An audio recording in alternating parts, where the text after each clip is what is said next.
जो बोलता है वह वो करता है और जो करता है वही वो बोलता है। वैसा गुजरात का गौरव और मेरे प्रिय नेता नरेंद्र मोदी जी के बारे में आज हम निबंध देखेंगे। मेरे प्रिय नेता नरेंद्र मोदी जी।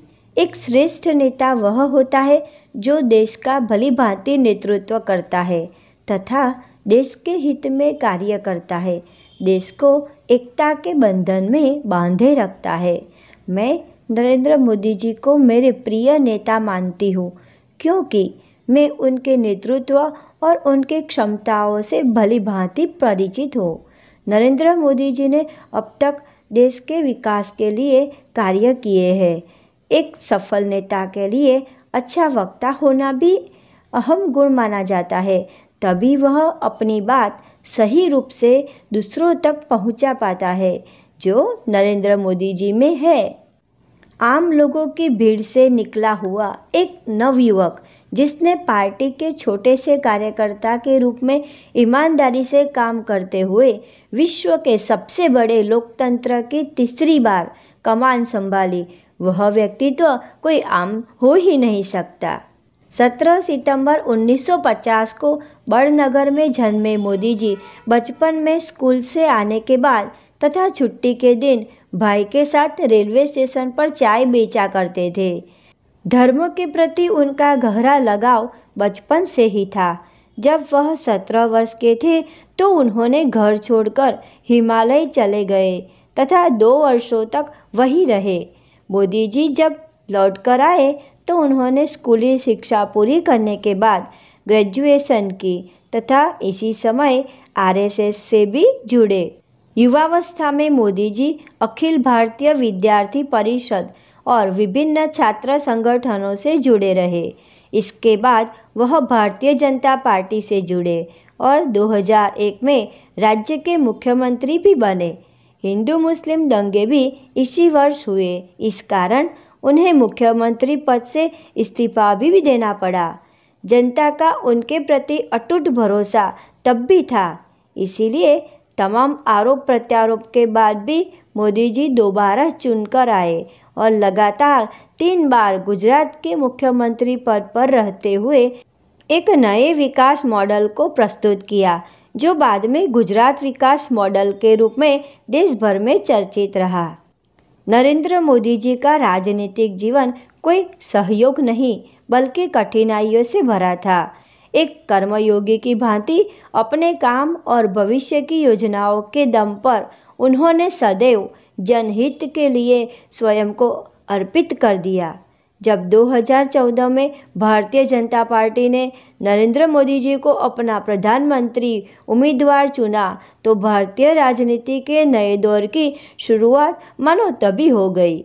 हर हर मोदी, घर घर मोदी, नमो नमो, अच्छे दिन आने वाले हैं जैसे जनप्रिय स्लोगन लोगों के जेहन में उतर गए थे।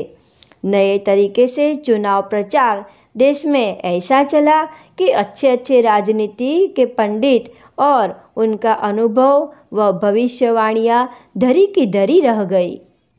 इस तरह मोदी जी ने 2014 में भारी बहुमत के साथ एनडीए घटक दलों के साथ सरकार बनाई। यह देश के 15वें प्रधानमंत्री बने। मोदी जी की एक खूबी मुझे बेहद प्रिय है, वह है उनका साहस। कभी भी कड़े निर्णय लेने से वे न तो घबराते हैं और ना ही निर्णय लेने के बाद पीछे हटते हैं। 2014 के चुनाव में उनका सीधा मुकाबला 60 वर्षों तक भारत पर शासन करने वाले सत्ताधारी परिवार से था, मगर जनता के प्रति उनके भरोसे और स्वच्छ छवि ने कांग्रेस को बिना लड़े ही परास्त कर दिया। उनकी जीत का एक बड़ा कारण उनके भाषण शैली व व्यक्तित्व भी है। वो हिंदी में ही भाषण देते हैं। अटल बिहारी वाजपेयी के बाद हिंदी भाषी दूसरे प्रधानमंत्री मोदी जी ही है। उन्होंने न केवल भारत में बल्कि अंतर्राष्ट्रीय मंचों पर हिंदी का मान बढ़ाया है, जो हम सभी भारतवासियों के लिए गर्व का विषय है। नरेंद्र मोदी जी ने अपने कार्यकाल दौरान स्वच्छता और अर्थव्यवस्था के बंधकों की मुक्ति तथा डिजिटल भारत के लिए कई योजनाएं चलाई गई। गरीबों के लिए बिजली, घर, गैस कनेक्शन, किसानों के लिए सम्मान निधि, छात्रों के लिए स्कॉलरशिप, वृद्धों के लिए पेंशन, इस तरह समाज के सभी वर्गों को अपनी योजनाओं का लाभार्थी बनाया।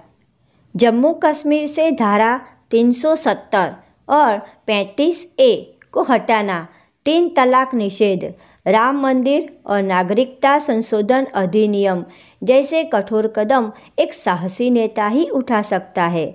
6 महीनों में जिन्होंने न केवल घर की समस्याओं को सुलझाया बल्कि पाकिस्तान और उसके आतंकवाद को भी धराशायी कर डाला। केवल देश में ही नहीं बल्कि विदेश के साथ भी उदार आयात निकास नीति अपनाई। कोरोना के दौरान सभी लोगों को वैक्सीन दिलवाई और विदेश भी भेजी। कोरोना के मृतकों के परिवार को 50,000 रुपये तक की सहायता की और मुफ्त में कोरोना के मरीजों की सारवार की। विदेशों में भी रसी का डोज भिजवाया और जब भी युद्ध जैसी परिस्थिति होती है या कुदरती होनारत तो हमारे देश से विदेश में सहाय पहुंचाई जाती है। इस तरह वे देश के ही नहीं बल्कि विदेश के भी मानीते नेता बन गए हैं। सबका साथ सबका विकास, यह केवल नारा ही नहीं बल्कि उनके कार्यकाल में भी विकास नजर आता है। उनके कार्यकाल दौरान मंगल पर सफल यान भेजा गया, कई नए नेशनल हाईवेज बनाए, बड़ी बड़ी योजनाएं बनाई, बंध बनाए, नई नई फैक्ट्रियां शुरू की और विदेशी उद्योगकारों को देश में आकर्षित किया और नई नई वैज्ञानिक उपकरणों की खोज इसी दौरान हुई। बजट में उद्योगों के विकास के लिए खर्च किया और इस तरह देश का विकास भी आगे बढ़ाया।